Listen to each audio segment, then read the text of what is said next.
In a world clinging to life, nestled between unforgiving mountains and scorched plains, stood verdant haven, the last bastion of humanity. And at its edge stood Nadia.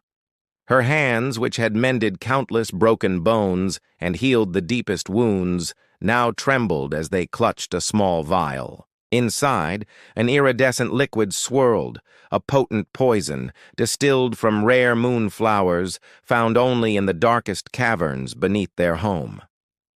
"You don't have to do this," Elias whispered, his voice rough with a guardian's concern. He had watched her grow, from a bright-eyed child to the most gifted healer their settlement had ever known. "No one would think less of you for choosing to stay." Nadia's amber eyes didn't waver from the horizon, where smoke eternally billowed from Mount Corinth. It was the lair of Varaxis, the Dragon King, whose fiery wrath had blighted their world for 3 centuries. "Elias, every day more children come to me with burns too severe for even my hands to heal," she replied, her voice soft but firm. "Every night, the sky glows red with another village consumed by his fire. If I can end this suffering with a single sacrifice, how could I possibly choose otherwise?" The plan was as simple as it was desperate.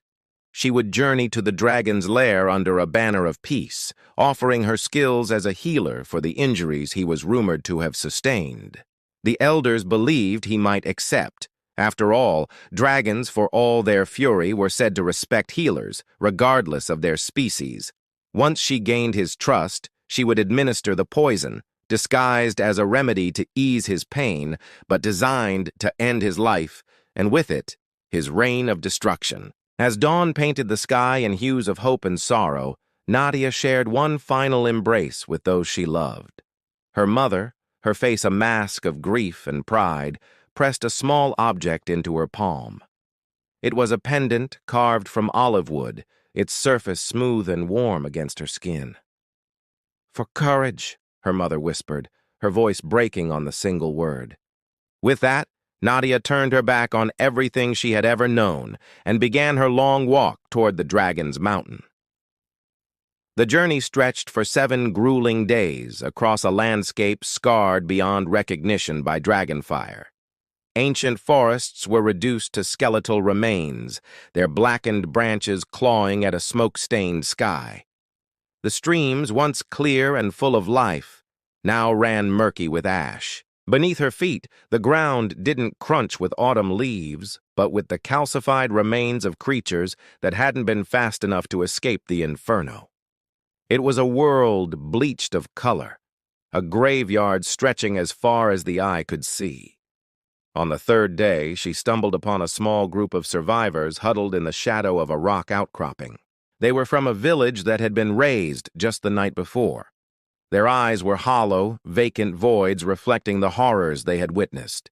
They spoke of immense wings that blotted out the sun and of a fire that seemed to possess a malevolent intelligence, hunting down those who tried to run, as if guided by pure, unadulterated hatred. An old woman, her face a melted ruin of flesh, looked at Nadia with disbelief.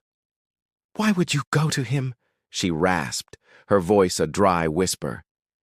"It is better to die here, among your own kind, than to willingly face his malice." Nadia's heart ached for her, for all of them. "Because someone must," she answered simply, the weight of that truth settling deeper into her soul. There was no other way. By the 7th day, the very air had changed. It grew thick and hot, saturated with the sulphurous stench of the mountain ahead. Mount Corinth loomed before her, a monstrous silhouette against the gray sky. Its peak was perpetually veiled in dark, roiling clouds, occasionally pierced by ominous flashes of amber light.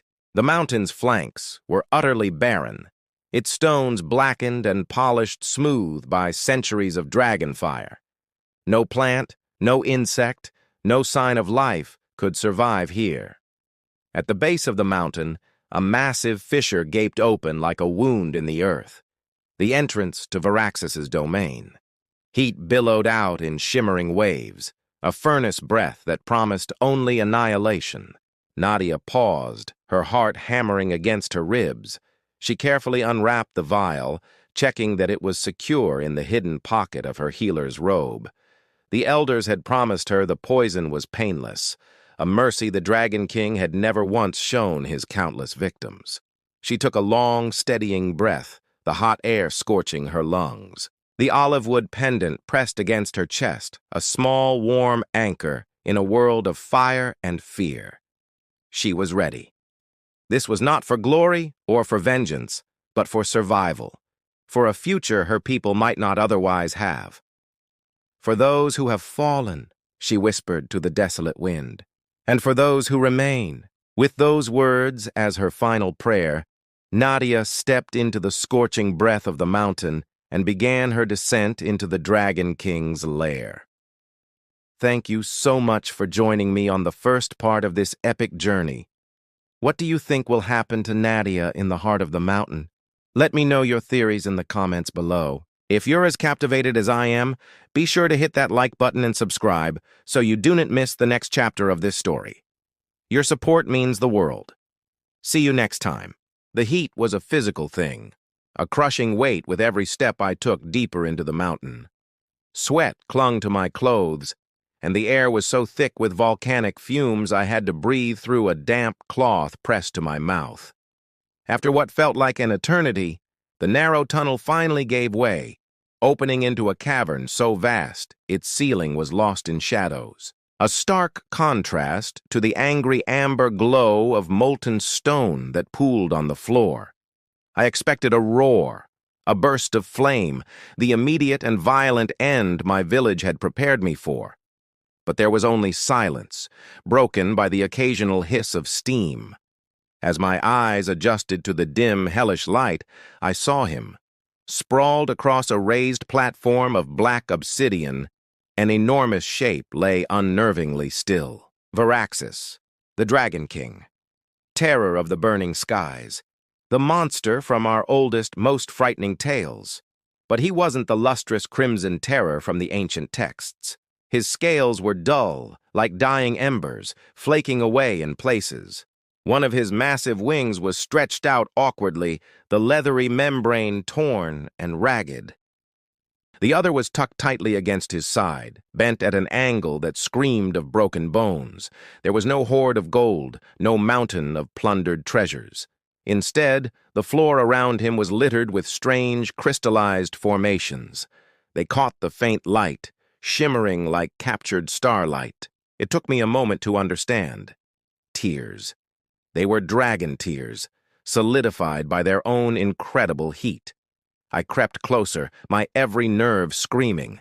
Suddenly, an eye, as large as my entire head, snapped open. The vertical pupil contracted, pinning me with a gaze of ancient, piercing intelligence. A voice like distant thunder, a low rumble that vibrated through the stone floor and into my bones, echoed through the cavern. So they finally send an assassin. His tone wasn't angry, just tired. Have they dressed you as a healer to mock me? My heart was a frantic drum against my ribs, but I forced myself to stand my ground. I am a healer, I said, surprised at the steadiness in my own voice. I was sent to kill me, he interrupted, a lazy plume of smoke curling from his nostrils. Do not insult my intelligence with lies, human. He didn't move to attack. He didn't even try to rise. The great dragon simply closed his eye again. Do what you came for. My fire has dimmed enough that you might survive the task. This wasn't right. This wasn't the scenario I had rehearsed in my mind 1,000 times. The monster of our nightmares, the source of all our fear, seemed resigned. He was utterly, completely defeated. My training, my instincts as a healer, momentarily overrode the terror. You're injured, I stated, the words leaving my mouth before I could stop them. A low, rumbling sound shook the cavern, a dry and humorless laugh. Perceptive. The hunters from the eastern kingdoms found me during my morning flight. Their weapons are clever, coated with a substance that prevents my wounds from healing. He shifted, just a fraction, and the movement revealed a gash along his side so deep it made my stomach turn. Dark, thick blood oozed from it, refusing to clot. My hand, without any conscious thought, moved not to the vial of poison hidden in my tunic, but towards the medicine pouch at my hip. "Morning flight?" I asked, my voice barely a whisper. The dragon's massive head turned slowly, gesturing towards a smaller, shadowed alcove. There, nestled in a bed of gray ash, lay a collection of shattered shells. The iridescent fragments must have once been eggs. "My daughter," Varaxis said, and the thundering rumble was gone, replaced by a voice hollowed out by grief. "The last of her clutch. She had just learned to fly when your hunters found our nesting grounds." The words hit me like a physical blow. The elders, they never said anything about dragonlings. They only spoke of Varaxis as an ancient evil, a force of nature that had to be destroyed for the good of all, a blight upon the land. I did not know," I whispered, the confession feeling small and useless in the vast, silent cavern. "Of course not," he rumbled, the sorrow in his voice so profound it felt like a weight on my own soul. "It is easier to kill a monster than a father." His eye opened again, and the piercing intelligence was now clouded with an ancient, unbearable sadness. She had just learned to say my name. The poison vial felt like a lead weight in my pocket. This wasn't a mindless beast. This wasn't a simple force of destruction. This was a being mourning his child, a parent driven to madness by a grief I recognized all too well from the human survivors of dragon attacks. The same shattered look, the same empty soul. Before I could think, before I could let doubt paralyze me, I set down my pack.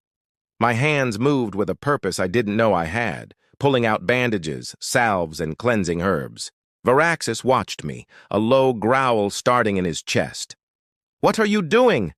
I looked up, meeting the gaze of the Dragon King, the grieving father, the supposed monster I was sent to kill. My voice was steady, my purpose clear for the first time since I entered this mountain. "What I came to do," I replied. "I am healing you. Thank you so much for watching this story unfold. If you enjoyed this journey into a world of myth and monsters, please consider liking the video and subscribing to the channel for more tales that challenge what we think we know.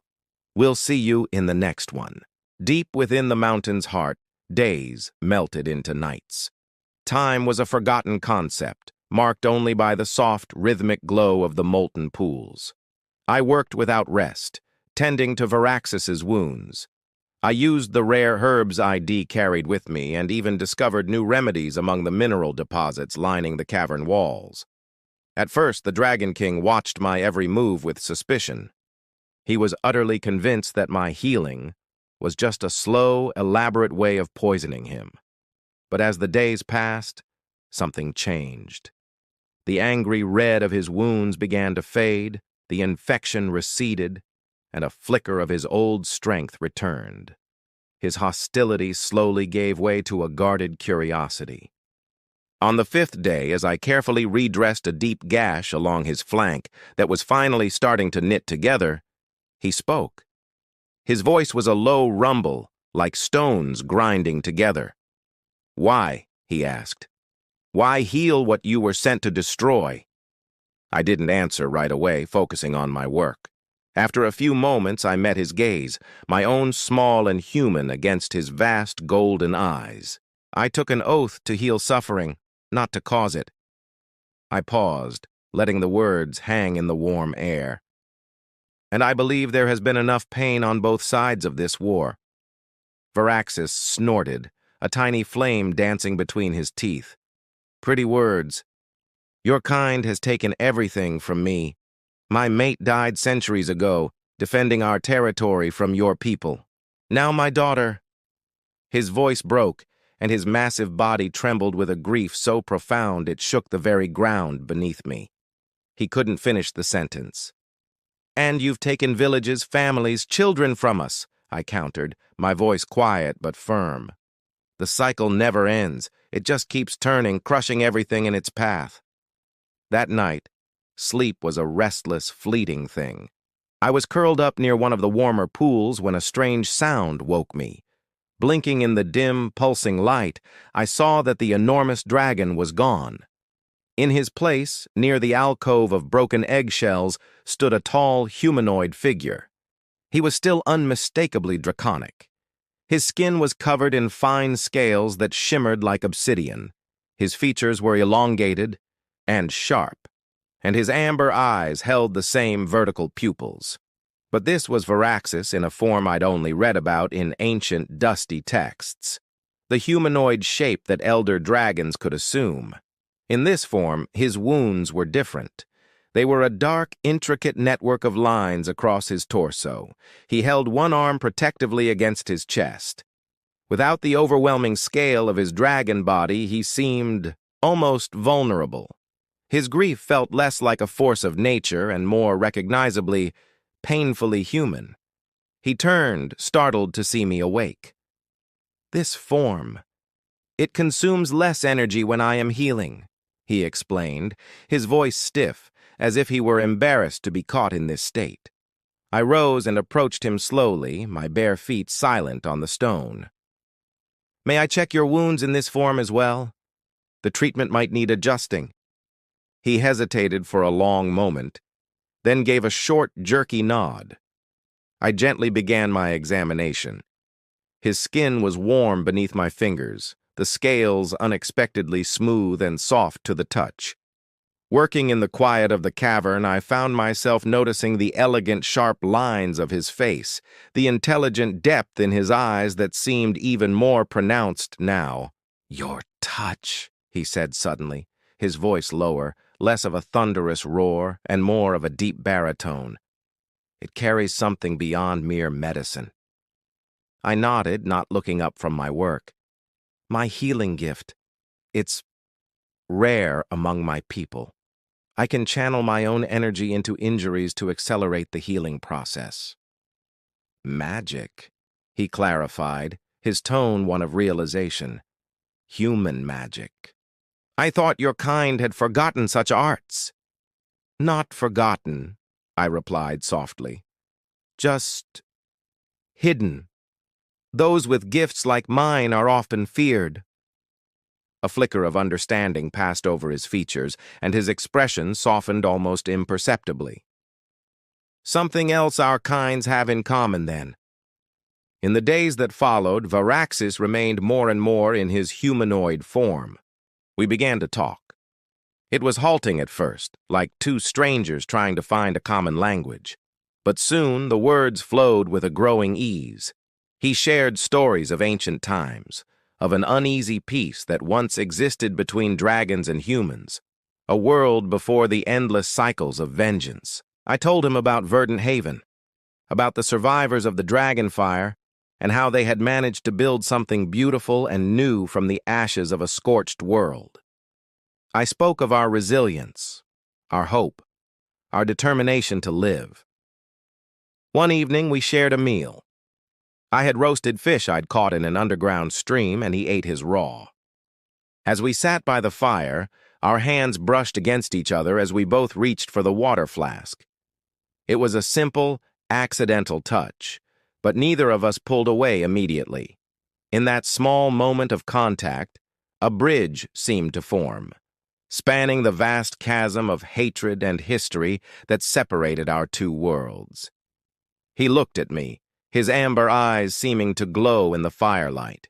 "If I had met you before the hunters came," Varaxis said, his voice soft, filled with a quiet regret, "perhaps everything would be different." In my pocket, the small vial of dragon-slaying poison felt like a lead weight. It was a constant reminder of my original mission, a mission I now realized I could never complete. It was a weight I still carried, but the thought of using it had become an impossible one. Thank you so much for watching. If you enjoyed this story, please consider liking the video and subscribing to the channel for more tales from worlds beyond our own. We'll see you in the next one. A month had passed since Nadia first set foot in the dragon's mountain lair. At some point, she'd stopped counting the days. The thought of her home, verdant haven, felt like a distant memory, a story told in another lifetime. Here, in the fiery heart of the mountain with Varaxis, she had found something she never expected: understanding. The fearsome Dragon King now spent most of his time in his humanoid form. His dragon shape was a state he returned to only briefly, a way to keep hold of his true self. The gash in his wing, a brutal wound that had brought them together, was now a scar, a permanent reminder. They were sitting by one of the smaller geothermal pools, its amber light painting their faces in warm hues. Nadia was teaching him a healing chant from her village, her voice soft in the vast cavern. In return, he was showing her the magic of his own kind, tracing ancient draconic symbols in the air. The glowing runes hung for a moment like captured starlight, and she tried to burn their shapes into her memory before they faded. "Your language is beautiful," she said, her voice filled with a quiet awe. "We were always taught that dragons were just mindless creatures of destruction. No one ever told us you had poetry." A faint smile touched Varaxis's lips, an expression that once seemed impossible for him. "And we were taught," he replied, his voice a low rumble, "that humans were insignificant, fleeting beings with no appreciation for history or depth." His hand, still carrying the faint pattern of scales, moved closer to hers on the stone ledge. "It seems we were both deceived." Later that night, Nadia was jolted awake by a deep, unsettling tremor that ran through the mountain. She sat up, her heart pounding.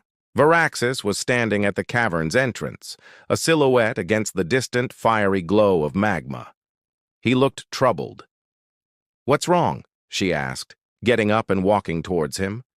The stone was warm beneath her bare feet. He didn't turn to face her. "The land is dying," he said, his voice heavy. "My rage, it poisoned it. The fire I unleashed burned too deep, far beyond what even time can heal." He finally looked at her, and his amber eyes reflected the molten heart of the mountain. "I was blind to everything except my own pain." Nadia reached out, her fingers gently touching his arm. The skin was warm, almost hot, but not unpleasantly so. "Healing is still possible," she insisted. "I've seen scorched fields bloom again after a fire." He shook his head, a gesture of profound sorrow. "Not from this," he said gravely. "Dragon fire fueled by grief changes the very essence of the land. It's a curse. Only dragon magic can undo what I've done, and my power, it wanes with each passing year." An idea sparked in Nadia's mind. It was dangerous, maybe even impossible, but it felt right. It felt like the only path forward. She reached into the small pouch at her waist and pulled out the vial of poison she had brought to kill him. Its iridescent contents shimmered in the dim, pulsing light of the cavern. Varaxis stiffened the moment he saw it. "You kept it?" It wasn't a question. "Yes," she admitted, holding it up, letting the light catch the swirling liquid. "But not for its intended purpose." She looked from the vial to him. "My elders called this a poison, but its main ingredient, moonflower essence, is also the most powerful catalyst for transformation magic my people have ever known." She took his hand, its size and texture a stark contrast to her own. She placed the small glass vial into his palm and gently closed his fingers around it. "Your magic alone can't heal the land," she said, her gaze unwavering. "And my healing arts alone can't either. But together—" His eyes widened, the amber irises glowing with dawning comprehension. "A binding ritual," he breathed, "joining dragonfire and human healing magic." He shook his head slowly, the weight of ages in the movement. "Such a thing hasn't been attempted in millennia. The cost, Nadia, the cost would be significant." She looked at him, at the being who was supposed to be her enemy, the monster from her people's nightmares. But she didn't see a monster. She saw someone who was lost, someone who had learned the devastating price of hatred, just as she had. What greater purpose could either of us possibly serve? She asked softly. That night, their words gave way to something deeper, something that couldn't be spoken. As the mountain hummed its ancient song around them, Varaxis pulled her close. His hands, marked with the legacy of his dragon form, were surprisingly gentle against her skin. Their first kiss was a strange and perfect fusion, tasting of smoke and healing herbs, of ancient sorrow and newfound hope. "If we do this," he whispered, his lips against her hair, his voice a low vibration that resonated through her, "we will be forever changed. We will be neither fully human nor fully dragon." Nadia tilted her head back to look up at him. She saw the being who had shattered her world, but also the one who had shown her that understanding could build a bridge across an ocean of hatred. Her hands traced the intricate patterns of scales along his shoulders, feeling the deep, steady warmth that radiated from within him, a heat that no longer burned, but soothed. "I am already changed," she replied, her voice firm and clear. She drew him closer, her heart full. "And I would never go back to who I was before." As their bodies entwined in the heart of the living mountain, a miracle began to happen on the world outside. For the first time in decades, a gentle rain began to fall upon the scorched and blackened slopes. And where the cool water met the fire-hardened earth, steam began to rise, carrying with it the faint, sweet scent of new beginnings. Thank you so much for joining me on this part of the journey. The story of Nadia and Varaxis is far from over, and their decision will change everything. If you enjoyed this, please hit that like button and subscribe so you don't miss what happens next. We truly appreciate your support. See you in the next video. Dawn broke over Mount Carinth, the first clear morning in centuries. The perpetual smoke finally thinned, letting sunlight touch the high caverns. In the heart of the mountain, Nadia and Varaxis stood at the center of a complex circle they painstakingly etched into the stone. It was a fusion of ancient dragon runes and human healing symbols, a testament to their shared purpose. For days they had prepared. The moonflower elixir, once a symbol of potential doom, was now transformed. Mixed with Varaxis's own blood and the tears Nadia had shed for her people, it was heated by dragon fire until it pulsed with an inner light. Now, this glowing liquid filled a shallow basin at the circle's heart. Varaxis's humanoid form flickered with contained power. He looked at Nadia, his voice a low rumble. "Are you certain? Once begun, there is no turning back." Nadia's gaze was firm, her resolve absolute. "My people sent me to end a war," she said, her voice clear and strong. "This is the only true way to fulfill that purpose. Not with death, but with life." They reached across the basin, their hands joining. His scaled skin met her smooth palm, a contrast that felt strangely right. Then, together, they began to chant. Their voices, one ancient and draconic, the other human and melodic, wove a harmony that hadn't been heard in ages. As they chanted, the elixir pulsed in time with their words. Tendrils of golden light rose from its surface, reaching toward them like living things. The ritual intensified. Varaxis began to shift, his form blurring. Great leathery wings unfurled from his back, even as he kept his humanoid shape. His power, raw and immense, filled the cavern. At the same time, Nadia's hands began to glow. Her healing energy, stronger than ever before, surged through her, tracing luminous patterns up her arms. The mountain itself seemed to awaken, not with the destructive tremors of the past, but with a deep, resonant hum of life stirring from its long slumber. The moment came. With a shared breath, they plunged their joined hands into the glowing elixir. A wave of both searing pain and profound ecstasy crashed through them. Varaxis let out a roar, a sound of pure agony and ultimate release. Centuries of grief, sorrow, and rage poured out of him in a torrent of raw, untamed energy. But Nadia's light met his fire. Her healing power, now magnified beyond measure, expanded outward. It didn't quench his flame. It embraced it, merged with it. The two forces, once antithetical, became one. A pillar of brilliant, golden-white light erupted from them, shooting upward through the very core of the mountain. It burst from the peak of Mount Carinth, a beacon visible for hundreds of miles. The light arced across the sky, a promise in the new dawn. And where its ethereal glow touched the scorched, ashen earth below, a miracle occurred. Tiny green shoots, vibrant and alive, immediately broke through the blackened ground. Back in the cavern, the transformation was complete. Nadia stood, breathless. She was still human, but now delicate iridescent scales shimmered along her shoulders and down her spine. Her eyes, once a simple brown, now held the captivating depth of draconic pupils. And from her back, translucent wings of pure energy unfurled, shimmering like spun moonlight, responding to her every thought. Beside her, Varaxis had stabilized. He was a perfect fusion of his two natures, more humanoid than he'd been in centuries, but with his magnificent wings now fully healed, strong and whole. The darkness that had clung to his features for so long was gone, replaced by a profound and gentle peace. "It's done," he breathed, his voice filled with wonder. He looked down at their joined hands. Beneath their skin, matching spiral patterns now glowed softly, a permanent mark of their unbreakable bond.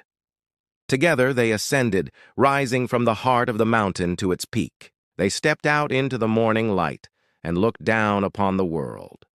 The landscape was still scarred, a testament to the long war, but it was already changing. The ritual had triggered a cascade of healing, a wave of life that would continue to spread for years, slowly reclaiming what fire and hatred had stolen. In the distance, tiny figures had gathered at the edge of the blasted plains. Humans from Verdant Haven, drawn by the impossible pillar of light. They stood in silent awe, watching as impossible green spread across the gray, ash-covered ground. "They will fear us at first," Nadia said softly, feeling the wind lift her new ethereal wings. The power humming within her was immense, yet peaceful. Varaxis nodded, his gaze fixed on the horizon. "And we will show them patience. We are neither human nor dragon. We belong to both worlds, and to neither." He turned to her, and the light of the new dawn reflected in his transformed eyes. "We will build something new here, between the ashes and the sky." "A sanctuary," Nadia agreed, a smile touching her lips. The word felt right. A perfect name for their future. A place where both our kinds can remember what was lost and create what might be. They launched themselves into the air, soaring together over the awakening land. Nadia thought of the vial of poison that had started her journey, an instrument of death that had instead become a catalyst for rebirth. She thought of the simple healer she had once been, and the guardian she had now become. But most of all, she thought of how hatred had given way to understanding, and how understanding had, against all odds, blossomed into love. Below them, in the shadow of the healing mountain, the first flowers in 3 centuries began to bloom. Their petals, vibrant and full of life, turned upward, following the flight of twin flames across the dawning sky.